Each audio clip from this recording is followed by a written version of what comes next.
My name is Danielle Davis, and I read, write, and roller skate in Los Angeles. Welcome to This Writer's Life. I want to talk to you about revision.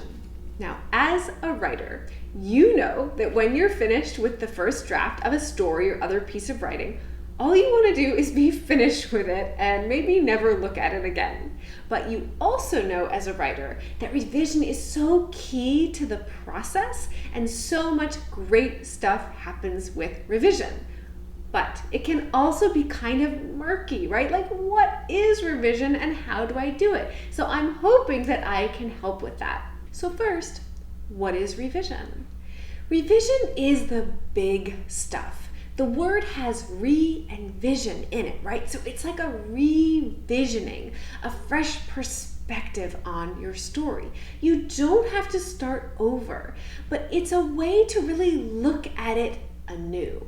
Whereas editing is that small stuff, and so that's like punctuation and things like that, which you'll also look for. In revision, I'm going to give you two sets of questions, and the first focuses on story and character, and the second focuses on storytelling, and the way we tell a story is through language. So the very first step of revision is to read your story again.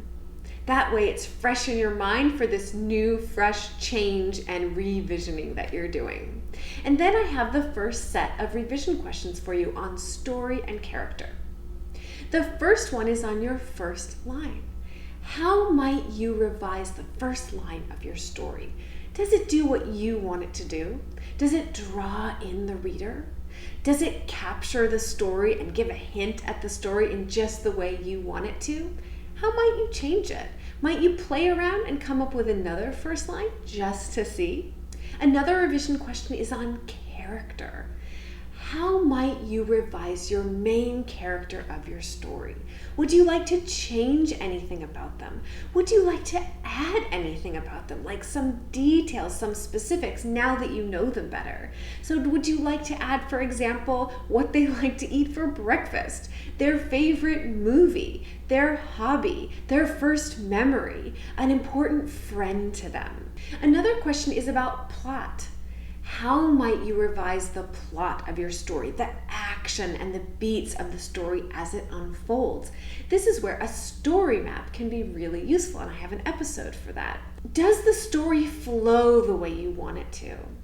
Does it make sense logically at every turn? Is there anything you want to change in terms of those things, the flow or the logic, or in terms of the arrangement of the story and the order? Does something from the end need to go earlier or vice versa? And then conflict. How might you revise the conflict of your story? So that main story problem, that tension, those two forces in opposition, right? Does your story have a conflict? Would you like to kind of amp up the conflict? Does the conflict build? Is there suspense and tension as the reader is reading to figure out how is that conflict or story problem going to be solved? Is it solved? And then the last one is for the ending. How might you revise the ending of your story? What kind of ending is it? An echo? A reader decides? Does it feel satisfying? Is it surprising yet satisfying and feels kind of inevitable? What kind of ending do you want? And is there some tweak that you would like to make to it? And the next set of revision questions is on storytelling through language. So the way we tell a story is through language. So these questions all focus more on the language of your story and revisioning or changing, revising that. One revision question that you can ask about storytelling and language is about the words that you're using. Would you like to revise or change any words? So you can look at verbs, for example. Do you want to choose one verb and make it more active and punchy and dynamic than what it already is? That would be a way to revise the words, the storytelling. You could do the same for adjectives. Choose one or two adjectives that you could make really come alive, more dynamic, and really pop in your story. How might you revise the description of your story in terms of maybe adding a comparison? So a simile or metaphor. Of course, I have an episode on this too. So for example, let's say you have a sentence that is, the soup was orange. What if you made it into a comparison, a metaphor? The soup was fire. Lastly, you can consider the title of your story. How might you revise the title? Do you have a title? The title's like the icing on the cake, right? Like you're really finished with it when you've got a title that you think speaks to the story and represents it well. Is it a one-word title? Is it a title that has a snippet from the story in it? Would you like to brainstorm and experiment with other titles just to see how they feel to you and then choose one of those? And then maybe you go back to the original one. How might you revise the title, that final piece of your story? The final step of this revision process might be to ask someone else to read it. So you might be finished revising your story and you're in a good place with it, and then you can choose someone to ask if they would be a reader for you. So this is someone who you trust and who you feel comfortable sharing your work with. And then you can ask them questions like, what do you like most about this? What sticks out to you about this story? Is there anything that didn't flow or didn't make sense to you? Do you have any other feedback or input for me in terms of my revision and making this story as effective as I want it to be?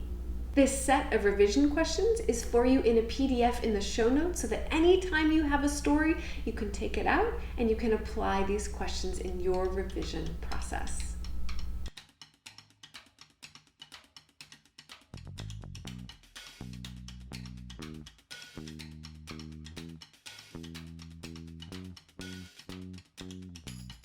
Thank you so much for spending this time with me here on This Writer's Life. I hope that you'll subscribe or check out other episodes on the channel.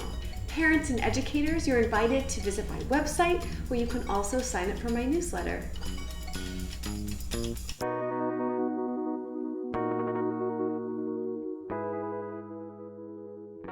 Hi there, I'm Jarrett Pumphrey. I'm a children's book author and illustrator, and I make books with my brother Jerome. This is one of our books, The Old Truck, and we followed that one up with another book about an old vehicle called The Old Boat.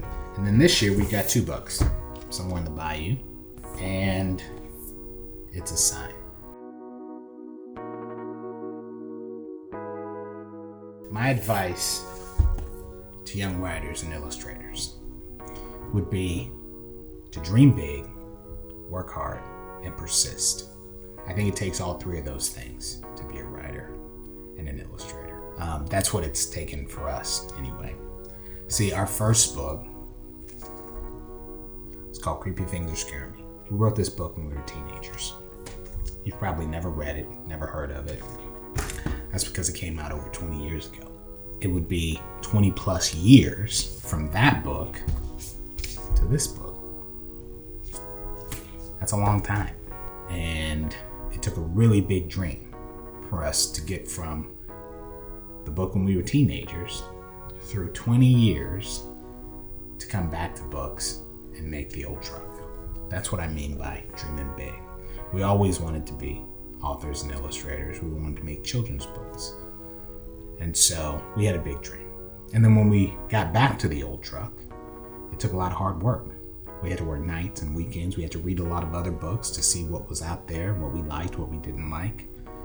We put in the time, put in the effort to make the book that we wanted to make. Now, along the way, we wondered, are we doing it right? Do we know what we're doing? Will anyone like it? Anyone want to publish it? Anyone want to read it? All those doubts. We had to push through that. We had to persist. And ultimately, it paid off. The Old Truck was published, and we've published several books since then. It's a dream come true. And so that's what I wish for you. And my advice to you is dream big, work hard, and persist. And I truly believe if you do those things, those three things, anything you want to do, no matter what it is, whether it's creative or not, you can make it happen. So dream big, work hard, and persist. And I wish you all the luck in the world. Take care.